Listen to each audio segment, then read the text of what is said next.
Habari zenu ndugu zangu, tunakwenda kujifunza somo letu lingine, uzi namba 3. Ukipiga open na ukibana mpaka chini inakuwa ni key gani?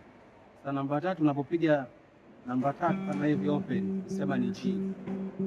Namba 3 ukipiga open ni G.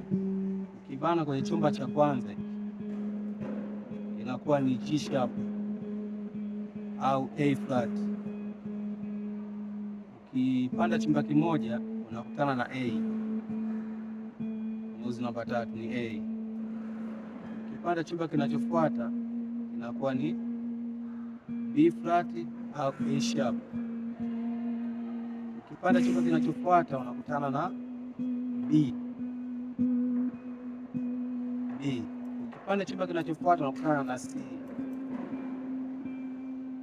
Ukipanda chumba kinachofuata unakutana na C sharp.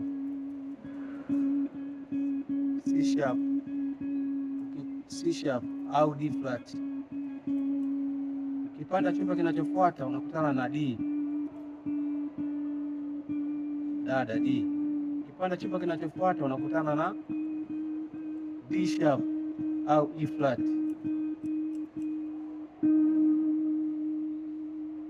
Ukipanda chumba kinachofuata unakutana na E.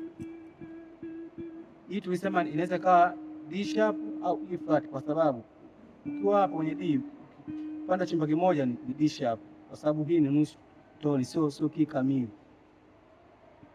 Alafu ukija hapa kwenye E, ukienda chumba kimoja kwa sababu hapa hakuna key kamili, ni nusu toni, unakutana na E flat.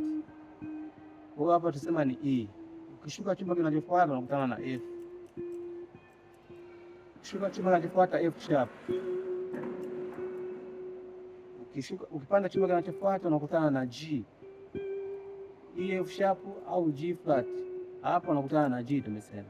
Ambapo hapa tulisema ndio mwisho wa gita letu la chini. Ukiendelea huku utakachopiga hapo kwenda huku unarudia gita la juu. Hii tumesema ni G.